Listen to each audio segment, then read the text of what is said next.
Ya, itulah pandangan teman-teman Katolik bahwa Ibu Maria bebas dari dosa asal atau original sin. Sekali lagi, itulah pandangan teman-teman Katolik. Nah, kami tidak.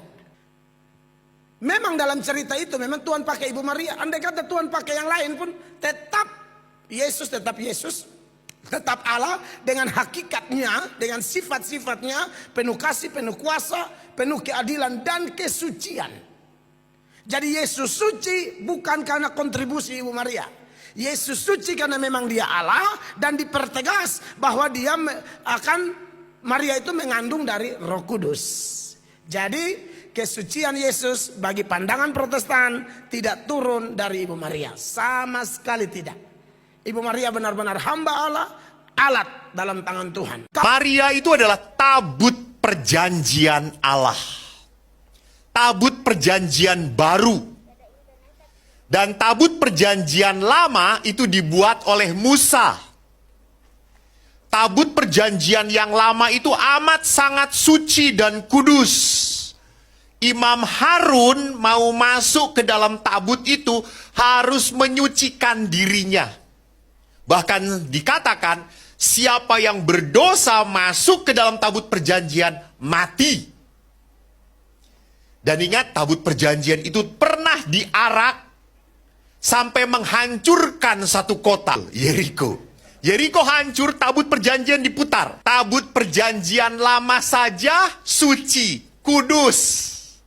Apalagi Bunda Maria. Suci, ingat, karena Tuhan yang mau. Jadi kalau kita tanya, kenapa Bunda Maria suci? Kenapa Bunda Maria dilahirkan tanpa dosa? Lu tanya Tuhan. Bunda Maria mencapai kekudusan adalah karena karya Tuhan.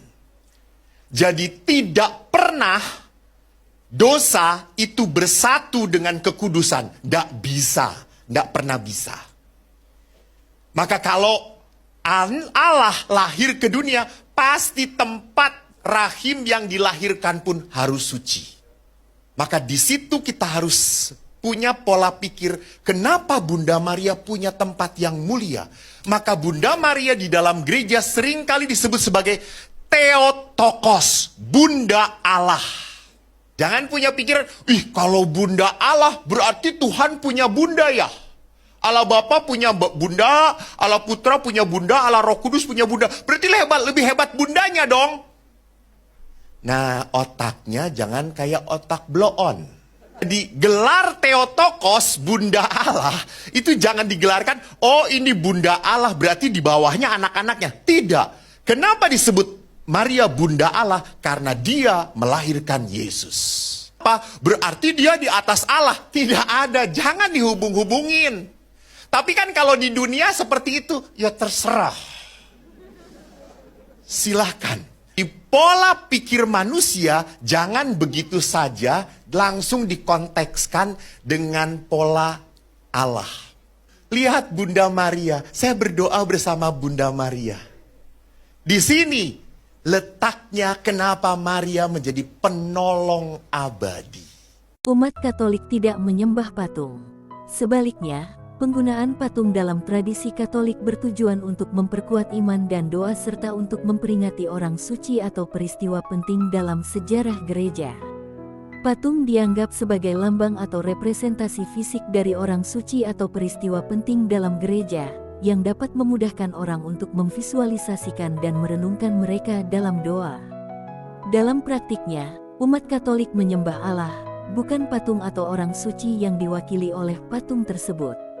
Patung dianggap sebagai sarana atau alat untuk membantu orang mengarahkan doa mereka kepada Allah, seperti benda suci lainnya seperti salib, lilin, atau benda-benda liturgi lainnya.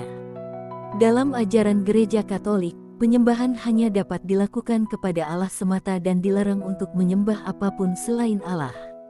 Oleh karena itu, penggunaan patung dalam tradisi Katolik tidak sama dengan penyembahan patung, yang dianggap sebagai praktik yang salah dalam agama Kristen. Penghormatan terhadap Bunda Maria dalam tradisi Katolik didasarkan pada keyakinan bahwa ia adalah seorang wanita yang dipilih oleh Allah untuk menjadi ibu Yesus Kristus, Sang Juru Selamat. Maria dianggap sebagai tokoh suci yang sangat penting dalam iman Katolik karena perannya sebagai ibu Yesus, serta sebagai contoh kesucian, kepatuhan, dan iman yang diperlukan bagi setiap orang Kristen. Secara teologis, penghormatan terhadap Bunda Maria didasarkan pada konsep imitatio Mariae atau peniruan Maria. Konsep ini mengajarkan bahwa umat Kristen harus meniru teladan kesucian, kepatuhan, dan iman yang ditunjukkan oleh Maria selama hidupnya. Dalam penghormatan terhadap Maria, umat Katolik juga memahami bahwa penghormatan tersebut tidak merusak kepercayaan mereka kepada Allah, tetapi sebaliknya mengarahkan umat Kristiani kepada hubungan yang lebih dekat dengan Sang Pencipta melalui doa kepada Maria. Selain itu, penghormatan terhadap Bunda Maria juga didasarkan pada keyakinan akan peran Maria sebagai perantara atau pembawa doa kepada Allah. Sebagaimana tercantum dalam kitab suci, Maria menjadi perantara bagi umat manusia ketika ia meminta Yesus untuk mengubah air menjadi anggur dalam pernikahan di Kana. Sebagai perantara, Maria dianggap dapat membawa permohonan umat Kristen kepada Yesus dan Allah, sehingga umat Kristen memohon doa Maria dalam harapan agar doanya didengar oleh Allah. Bunda Maria memiliki peran penting dalam ajaran Katolik, dan berbagai rujukan tentang dia terdapat dalam kitab suci. Beberapa kutipan Alkitab yang sering dikaitkan dengan Maria antara lain. Lukas 1 ayat 28, Salam, hai engkau yang penuh kasih karunia, Tuhan menyertai engkau. Ayat ini merupakan bagian dari kisah penampilan malaikat Gabriel kepada Maria untuk memberitahukan bahwa ia akan menjadi ibu Yesus Kristus. Lukas 1 ayat 42, dan bertepuk tanganlah perempuan itu dan berkata, terpujilah engkau di antara segala perempuan dan terpujilah buah rahimmu. Ini adalah kata-kata Elizabeth ketika Maria datang berkunjung kepadanya setelah menerima kabar bahwa ia akan menjadi ibu Yesus. Yohanes 2 ayat 1-11, kisah pernikahan di Kana. Ketika anggur habis, Maria meminta Yesus untuk mengubah air menjadi anggur, yang menjadi tanda keajaiban pertama Yesus.